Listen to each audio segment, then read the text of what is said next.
Hey everybody, this is Mark and it's Operation Doorbell Ditch McCurdy. He moved into a new house and I got a housewarming present for him.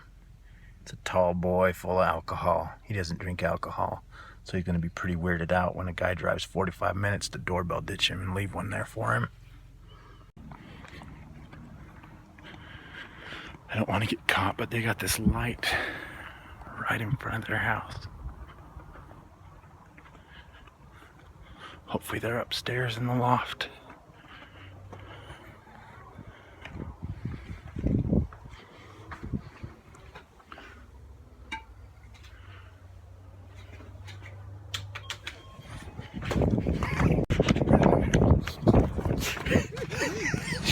Go!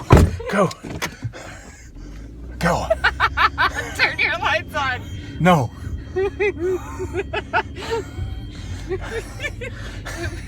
Success! You gotta turn the lights on. Oh, are they on? No. Am I still filming? I'm still filming. That's for you, Dennis.